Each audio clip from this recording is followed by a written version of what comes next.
Última rodada do Brasileirão 2023. Que campeonato, senhoras e senhores. O primeiro jogo da rodada foi simplesmente um Goiás e América Mineiro. Todos os jogos foram simultâneos, menos esse aqui, né? Todos os outros começaram às 9h30 da noite da quarta-feira, no dia 6 de dezembro. Esse aí começou às 19 horas, porque era o jogo da rodada, o jogo que ninguém podia perder, então ele não podia ser junto dos outros, né? Obviamente eu estou sendo irônico. O jogo dos dois times rebaixados é o América, que terminou na última posição, e o Goiás, que terminou em 18º lugar. Vitória do Goiás por 1-0, gol marcado pelo Luiz Oyama, ex-jogador do Botafogo, jogador que tem nacionalidade japonesa, né? Mas enfim, não tem que comentar do jogo, mesmo ele sendo no horário antes, eu não assisti, e acho que quase ninguém assistiu, né? O próprio estádio do Goiás, né, a Serrinha, estava vazia. O estádio Hélio Pinheiro, né? Railé Pinheiro, desculpa. A Serrinha. Lá no Beira-Rio, o Internacional venceu por 3-1 o Botafogo. O Botafogo, que liderou o Campeonato Brasileiro por muito tempo, foi campeão do primeiro turno, título simbólico, que não vale nada, né? O que vale é ser campeão no final. Vai terminar em primeiro lugar na última rodada. E o Botafogo, que fez a melhor campanha do primeiro turno, liderou até a 34ª rodada e perdeu o título e também perdeu a classificação direta na fase de grupos da Libertadores. O Internacional, que bateu na trave, entre aspas, aí, em conquistar a Libertadores desse ano de 2023, o ano que vem vai disputar a Sul-Americana, ele termina o campeonato em alta, né? Vencendo os jogos aí finais, venceu o Corinthians fora de casa, agora vence o Botafogo, 3-1, Ener Valencia fez o primeiro gol, Alan Patrick fez o segundo, o Botafogo até chegou a empatar ali no começo do segundo tempo com o Janderson, né?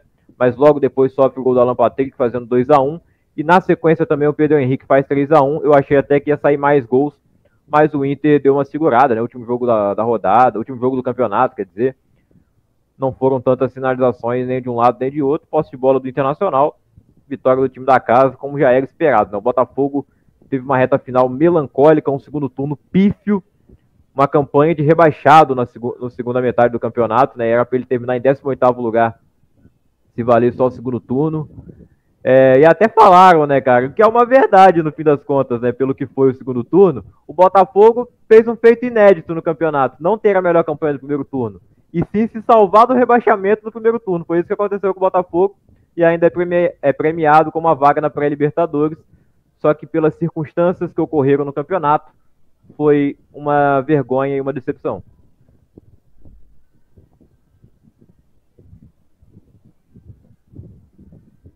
O Coritiba enfrentou o Corinthians no Couto Pereira, vazio, o Coritiba ainda cumprindo aquela punição pela treta no jogo contra o Cruzeiro. Cruzeiro que não tem mais punição, né? Vai entender isso aí, sendo que a torcida do Cruzeiro que começou a briga lá na Vila Capanema, né? Porque o jogo não foi nem no Couto Pereira.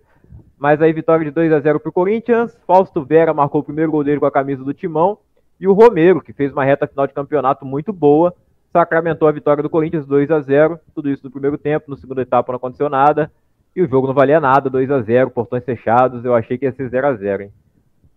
O Fluminense, campeão da Libertadores, fazendo seu último jogo antes de embarcar para a Arábia Saudita em busca do Mundial, enfrentou o Grêmio no Maracanã e foi derrotado por 3-2. Mais um grande jogo entre Fluminense e Grêmio, quando esses dois times se enfrentam normalmente temos muitos gols, e a despedida oficial do Luiz Soares pelo Grêmio, ele sai marcando 2 gols, sendo o vice-artilheiro do Campeonato Brasileiro e o líder de assistências, né?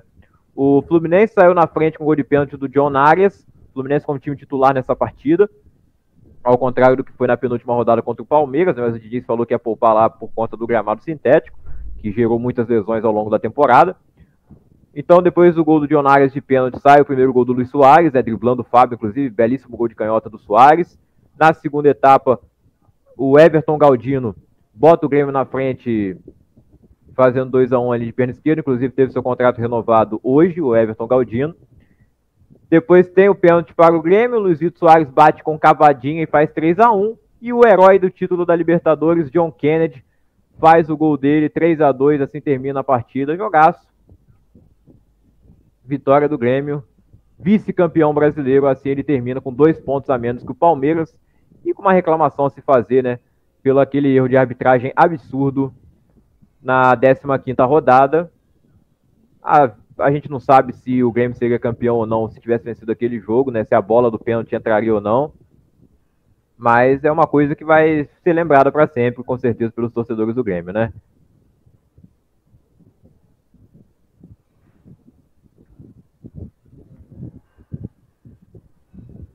Acho que vou deixar o jogo do Cruzeiro e do Palmeiras pro final, né? Ou não?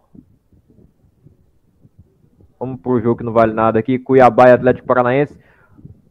Na Arena Pantanal, o Cuiabá venceu por 3-0 o Atlético Paranaense e se despede sem gol do Daverson, né? O Cleison bateu o pênalti ali aos 13 minutos, abrindo o placar para o Cuiabá. Derek Lacerda fez o 2-0 e lá nos acréscimos o Cleison fez 3-0 e ainda foi expulso. Que loucura, né? Mas o jogo não valia nada, ninguém queria saber. O Atlético Paranaense não conseguiu a vaga na pré-Libertadores, né? Já tinha perdido a chance na 36ª rodada e vai jogar a Sul-Americana no ano do seu centenário. E o Cuiabá é um dos 3 únicos times no Brasil que nunca foi rebaixado. Time fundado em 2001, subiu para a Série A em 2020 e nunca caiu. Parabéns ao Cuiabá, que fez a sua melhor campanha na história até então nos pontos corridos. Nos pontos corridos, na Série A. Desde que ele nasceu já era pontos corridos.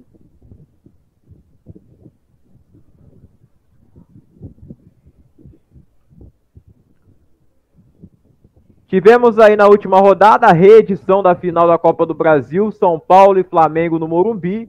E o São Paulo, assim como fez na Copa do Brasil, venceu de novo, 1-0 para o São Paulo, gol marcado pelo Luciano, que na final da Copa do Brasil, inclusive, foi reserva, né?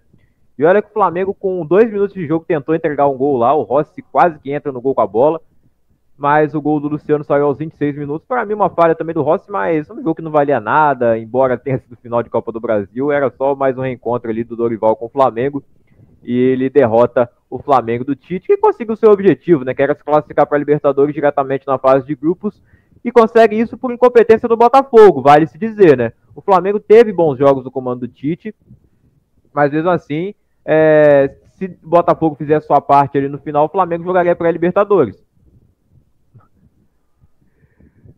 Em São Januário, o Vasco venceu por 2-1 o Bragantino e se salvou do rebaixamento. O Vasco dependia de si mesmo e também dependia, ou poderia contar ali com uma ajuda do Atlético Mineiro, que não ajudou muito, né, nessa última rodada, mas ajudou dando 6 pontos para o Vasco na primeira rodada do campeonato e na primeira rodada do segundo turno. Né? Na primeira rodada e na 20ª rodada, o Vasco venceu o Atlético Mineiro nas duas oportunidades. O Vasco venceu por 2-1 o Bragantino. O Marlon Gomes começou o jogo como titular e acabou se machucando. E aí entrou o Paulinho Paula, que chegou muito bem no Vasco. Para mim tinha sido a melhor contratação ali até então, né? Ele veio junto com o Verratti, com o Payet. Só que o Paulinho estava jogando um absurdo e caiu muito de rendimento na sequência do campeonato. Nessa última rodada ele é barrado, vai para o banco de reservas, precisa entrar e faz um golaço. Apesar do desvio, a jogada, né, ele rouba a bola, vai levando e bate pro gol. A bola ainda desvia no lateral do Bragantino, né, no Luan Cândido. O Juninho Capixaba, que para mim foi um dos melhores laterais do campeonato, acabou não jogando essa última rodada porque estava suspenso. E sai esse primeiro gol do Paulinho. O Vasco não tomou gol no final do primeiro tempo, por incrível que pareça, nem no começo do segundo tempo. Mas lá por volta dos 20 minutos, Léo Ortiz, o zagueiro, vivendo a fase artilheira aí nas últimas rodadas, também foi um dos melhores zagueiros do campeonato. O Bragantino fez uma grande campanha, vai disputar aí a pré-Libertadores. Ele queria terminar em 5º lugar para ganhar uma premiação a mais, mas não fazia diferença, né? Ele não podia mais entrar no G4. Mesmo assim, jogou ao máximo aí essa partida, tentou, né, o resultado, e empatou ali com o Léo Ortiz. E nesse momento o Vasco voltou para a zona de rebaixamento e como eu fiquei desesperado, né? Achei que o Vasco fosse cair porque o Bahia estava vencendo o Atlético. Mas Serginho, o cara que não tinha nome, um jogador que ninguém conhecia, foi tão criticado a sua contratação, foi humilhado na apresentação dele no Vasco. Ele fez o gol da permanência. Ele fez o gol da permanência de cabeça, jogada do Paulo Henrique, que quando entrou não, ele foi escalado como titular, né? E eu fiquei, o Pumita tava jogando bem nas últimas rodadas, não concordo muito com o Paulo Henrique titular. Ele até ajudou bastante nessa reta final, inclusive dando essa assistência, né? E fazendo aquele gol contra o Botafogo. Um jogador muito esforçado, eu acho que ele é limitado tecnicamente, mas é bem veloz, né? Ele, anteriormente, quando jogava no Juventude, chegou a ter o seu jogador mais rápido da Série A, inclusive, foi considerado, né?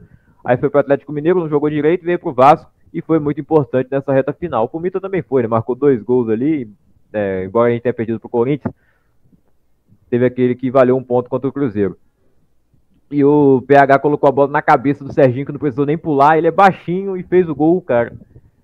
E nesse momento, São Januário explodiu, eu enlouqueci, e o Vasco venceu por 2-1, permanece na Série A. Só uma coisa, novar a barraca. Novar a barraca. O Vasco não cai. Quem caiu foi o Santos, porque o Bahia venceu por 4-1 o Atlético Mineiro. O resultado mais improvável aí da rodada, eu acho, né? O que eu tava esperando para esse jogo? Pô, o Atlético Mineiro, para ser campeão, tem que fazer 8 gols. O Bahia, para escapar, tem que ganhar de qualquer jeito. Pô, eu acho que vai ser um jogo de muito gol. Eu acredito na vitória do Atlético, vai, sei lá, um 5-4, ou até um empate, 4-4, 5-5. Eu achei que ia ser um jogo com muito gol. Saiu muito gol do lado do Bahia, né? Conseguiu fazer 4 e o Atlético só fez um com o Paulinho, o artilheiro do campeonato. O Cauli abriu o placar para o Bahia aos 11 minutos. O que jogou de bola o Cauli nesse Brasileirão aí, né? Mesmo naquele time meio bagunçado do Renato Paiva. E com o Rogério Ceni cresceu ainda mais. Aí o Paulinho empata o jogo para o Atlético com a assistência do Igor Gomes. O Paulinho terminou o campeonato com 20 gols. E como o Vascaíno comemorou também, né? Logo na sequência do gol do Paulinho, Paulo São Januário, sai o gol do Paulinho, ex-jogador do Vasco da base, lá em Salvador, que também era um gol muito importante para o Vasco, né? Porque mantinha o Bahia na zona de rebaixamento. E ainda mais quando o Vasco sofreu o empate, voltou para a zona, e entrou na zona, né? Porque quem começou a rodada da zona foi o Bahia. Aí que a loucura tomou conta. O Luciano Juba, que foi contratado vindo do esporte, né, nessa janela de meio de ano, ele tinha um pré-contrato, na verdade, né, e veio e foi importante, fazendo o gol da virada do Bahia, colocando o Bahia de novo na frente, aliás, né? 2-1. E o Tassiano, que foi o melhor jogador do Bahia no campeonato, muitos gols importantes, dentre eles, inclusive, eu lembro do gol dele em São Januário, lá na terceira rodada, que o Bahia ganhou de 1-0 do time do Barbieri. E o Ademir, que perdeu aquele gol inacreditável contra o América, que poderia ser o gol do rebaixamento do Bahia. Para mim era, para mim o Bahia tinha sido rebaixado, depois perdeu para o América, mas não. E o Ademir fechou a conta aí 4-1, fazendo valer a lei do ex de novo, né? Ele perdeu aquele gol contra o América, mas tinha feito um antes. E sacramentou a vitória do Bahia 4-1. O Rogério Ceni disse que nem comemorou o gol, porque o Vasco estava ganhando, então não adiantava, o Santos estava empatando, não adiantava. E aí o Rogério Ceni contou com a ajuda do seu ex-time, onde ele fez história também como treinador, o Fortaleza. O Fortaleza ajudou o Rogério Ceni a manter o Bahia na Série A, rebaixando o Santos na Vila Belmiro. O Santos, eu achava que o Santos, quando o Santos tomou 7-1, o que eu falei? O Santos vai cair. Aí ele foi se recuperando. Parecia que o 7-1 não tinha influenciado. Na rodada seguinte já venceu, foi lá, ganhou do Palmeiras, ganhou do Flamengo. O Santos ganhou jogos assim inesperados. Parecia que não ia cair. Só que nas últimas rodadas, o Santos perdeu todos os jogos. Nas 3 últimas rodadas, 3 derrotas. A derrota do Atlético Paranaense lá sem ver a cor da bola. E agora o Santos jogou mal também. Na última rodada, cara, no desespero, não vamos esperar nada de tática. É loucura total. E é isso que aconteceu, né? O Fortaleza abriu o placar com o Marinho, aos 39 minutos, o Marinho, que teve uma história no Santos, né? Apesar de não ter ganhado título nenhum, e depois do que ele fez aí, né, rebaixando o time, eu acho que o torcedor agora só tem raiva do Marinho, né? Porque ele mandou a torcida assim, ó, calar a boca, e fez assim ainda. O Marinho tava puto com o Santos. Eu não lembrava que ele tinha saído tão mal assim do Santos, né? Saído com essa mágoa toda. E ele bateu na bola com raiva, né? Quando ele saiu, ele cara a cara, ele e o João Paulo. Chutou ali na força do ódio, abrindo o placar aos 39 minutos do primeiro tempo. O Santos consegue empatar na segunda etapa com o Messias de cabeça. O Messias que foi um dos melhores jogadores do Santos, eu acho, na temporada, né? Um dos mais regulares, pelo menos. Os torcedores elogiam bastante pela raça que ele demonstrou em campo. Tinha feito o gol do empate contra o Botafogo, que foi importante para manter o Santos vivo por mais tempo. E fez esse gol de empate. Mas lá na reta final, o empate, inclusive, já era negativo para o Santos. Com o empate, o Santos teve um saldo pior que o do Bahia. E aí ainda sai o gol. Gol do Fortaleza. Juan Martín Lutero faz o gol do meio campo. O gol que Pelé não fez. Não exatamente o gol que o Pelé não fez, né? Porque o Pelé tentou fazer o gol de antes do meio campo, né? O Lutero já estava na intermediária ali, e o João Paulo tentou ir pro ataque e resolver, né? Não fazia nem muito sentido, porque quando ele foi tentar cabecear, beleza, né? A gente tem o goleiro lá. Agora ele tocar a bola e sair correndo pro ataque, meu, fez igual o Neuer na Copa de 2018, né? Só que o Neuer ainda é conhecido por ter uma qualidade com a bola no pé, né? E situações diferentes também. Se eu não me engano, a Alemanha já perdia aquela partida e terminou 3-1, né? Não foi 2-1. Porque como tava 1-1, era melhor não ir pro desespero assim, desse jeito. Talvez conseguisse o empate, né? Na bola parada ele fosse pra área. Mas se tem alguém que não é culpado na situação do Santos é o João Paulo, né? Se não fosse ele, o Santos estaria rebaixado desde o primeiro turno. O João Paulo salvou demais o Santos no campeonato inteiro. Assim como o Marcos Leonardo também fez. Só que na reta final, o Marcos Leonardo largou. Não sei o que aconteceu, que ele foi pra noite, chegou atrasado no treino. Inclusive começou no banco de reservas aí nas últimas partidas. Contra o Atlético ele estava no banco. Dessa vez ele começou como titular, né? Mas até ao lado do Júlio Furch não adiantou nada. O Lucas Lima que começou no banco, né? E até deu assistência ali para o gol do Messias. E é isso, o Santos está rebaixado para a Série B pela primeira vez na sua história. Logo após a morte do Rei Pelé, o maior ídolo da história do Santos, o maior jogador da história do futebol, né? E ele que orgulhou tanto essa camisa do Santos. Não foi no mesmo ano da morte, como todo mundo está dizendo, né? O Pelé morreu no final de 2022, né? Foi no dia 28. É que ele foi enterrado só em 2023, né? Ali, dia 2 de janeiro, se não me engano. 2 ou 3. Aí parece que foi no mesmo ano, né? Mas pelo menos ele não viveu aí para ver o Santos rebaixado. Mas o Pelé é Vasco, então ele estaria feliz, pô. Na saída de bola do Cruzeiro, Lucas Silva. E a pressão valeu a pena. Zé Rafael dominou. Passa a Veiga. Ele tentou pro Hendrick. E o menino é canhoto. Hendrick bateu pro gol. Mais uma roubada do incrível Zé Rafael. E a bola vem pro Hendrick. Aí pela esquerda vai se mandando o Arthur Gomes. Arthur Gomes carregou, pode bater de pé direito. O Everton. Bola em profundidade pro Breno Lopes. Dominou o Breno. Botou na frente o Breno Lopes. Ajeitou pro Hendrick. Defendeu o Rafael Cabral. Depois de terra e paixão no The Voice Brasil. Olha o Hendrick. Roubou o Hendrick por cobertura. Voltou pra ele. Bateu. Gol!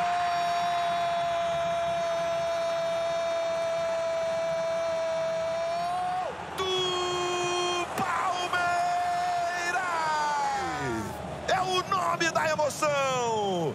Lucas Silva bobeou. O Hendrick tentou uma cavadinha. O Cabral fez um defesão. Mas ela voltou nos pés do menino. E aí com a direita, que não é a dominante, joga para o fundo da rede. Faz a dancinha. Abre o sorriso. Não, lateral que favorece o Cruzeiro, já cobrado. Olha o Matheus na linha de fundo, tentou para trás. Vai tentar uma bicicleta, Bruno. Espalma o Everton. Que campeonato de Matheus Pereira na bola. Matheus bateu fechado. Tocou no travessão. Mas o futebol não para por aí na Globo, não. Nesse ano de 2023. Foi do ataque do Cruzeiro, eu te digo, William. Lançado em profundidade, recebeu. O Everton saiu. Murilo fez o corte. Taron tá em cima do lance. Tentando construir as jogadas de ataque. Tabelinha, Bruno. Devolveu na esquerda para o Matheus. Bateu cruzado. Incrível. Você vê que ele não vai conseguir fazer o movimento sozinho. Posição do Matheus Pereira absolutamente legal. E agora vai pintar o bi brasileiro. Olha o Bruno, ganhou a jogada. Pela esquerda o Bruno, pulou atrás pro Matheus. O Everton! Limpa bem a jogada, aí vem Veiga, cabeça erguida. Hendrick na ponta direita. Veiga, liberdade pra ele. Trouxe pro pé direito. Mais um drible, pode bater, Veiga. Espalma, Rafael Cabral. William. O corte do Murilo foi estranho. Caiu pro Robert, vai tentar dali. Matheus na bola curtinha pro William. Devolve no Matheus. Matheus traz pra perna esquerda, faz o drible. Ganhou bem do Arthur, que lance do menino. Tocou pro Nicão, pode bater de esquerda. Gol! Fabuloso. Em grande jogada do Matheus. Tirou o Arthur. E que bola redonda. Gente, impressionante. A bola passou no meio de 1, 2, 3, 4. 4 jogos. 5 gols. Apaixonada. Acostumada. Torcida que canta e vibra. Pode soltar no grito. Palmeiras, 12 vezes campeão brasileiro. Verdão, Dodeca, campeão do Brasil. Palestra, campeão brasileiro de 2023. Bicampeão.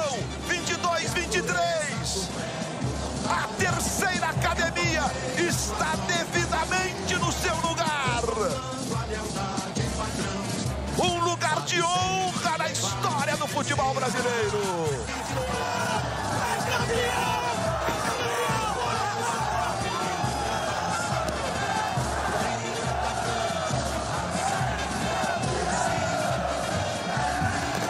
Um dos hinos mais lindos do futebol brasileiro.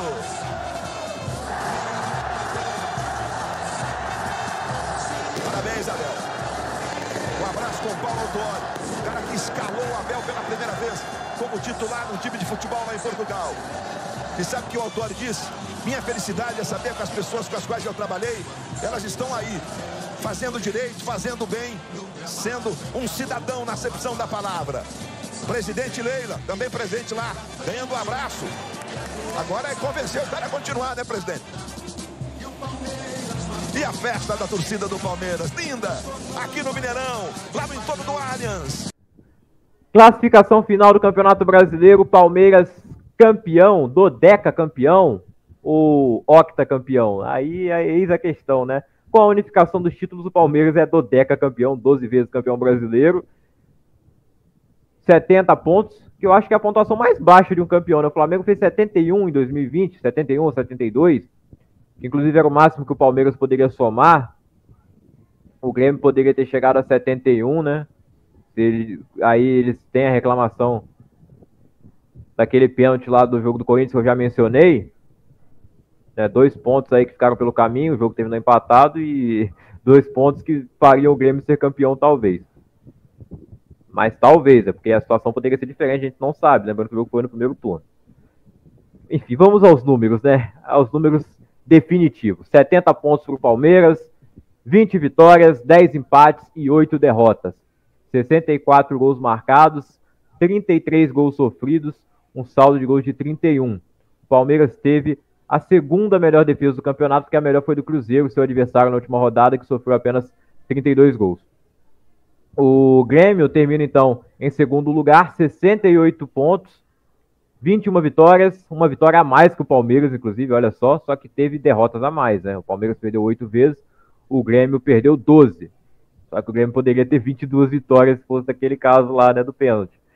O Grêmio empatou 5 vezes, tá? 63 gols marcados, segundo melhor ataque, só que tem uma das piores defesas. A defesa do Grêmio foi um desastre e tem que se reforçar muito pro ano que vem se vai disputar a Libertadores, né?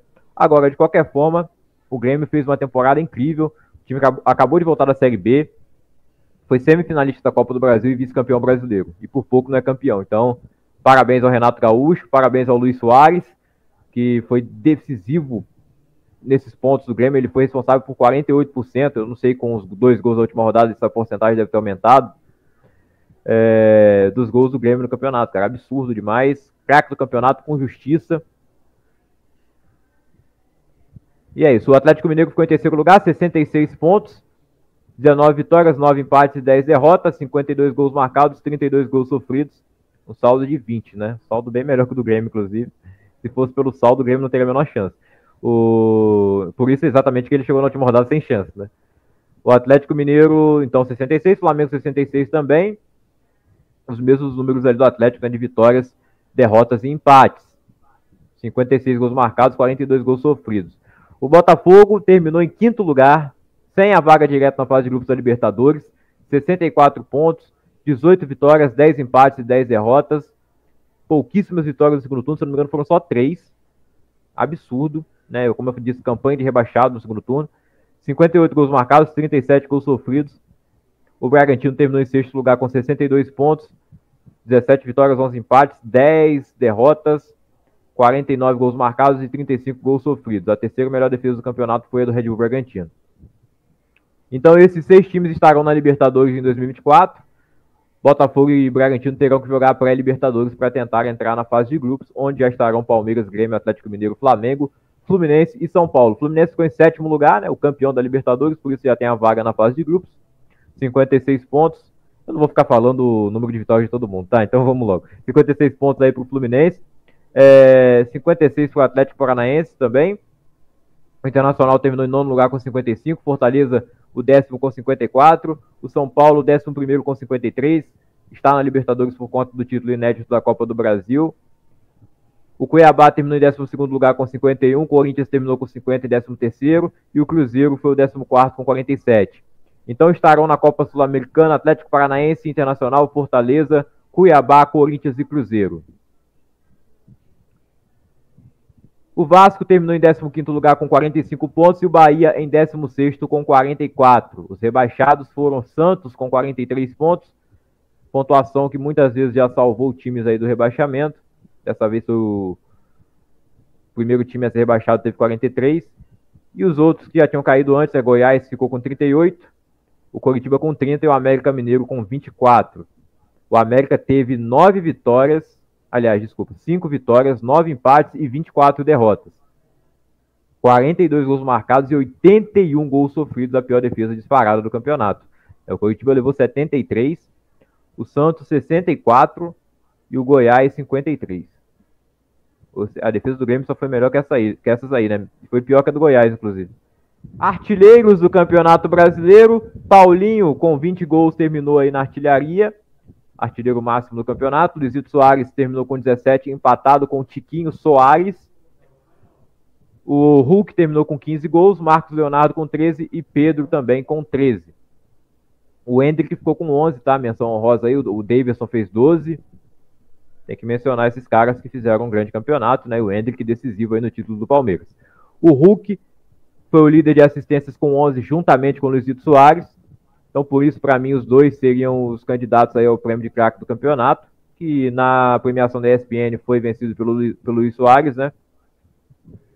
Vamos ver a da CBF no ano que vem. O Soares provavelmente não vai estar na cerimônia para receber o prêmio, né? Esse prêmio tinha que acontecer esse ano. O Gerson terminou ali com 8 assistências, o Pavão também, Cauli ficou com 7, grande campeonato do Cauli, do Arias, né? Não preciso nem falar do Arias, da temporada que ele fez, né? O Ganso também ficou com 7, o Rafael Veiga. O jogador que mais tomou cartão amarelo foi o Kahneman do Grêmio, 16, e os jogadores que mais tomaram cartões vermelhos foram vários aí, que tomaram 2, né? Ninguém tomou mais de 2, Gabigol, Gustavo Gomes, Hulk. Soteldo, sobe na bola agora, Soteldo, que eu quero ver. Sobe na bola.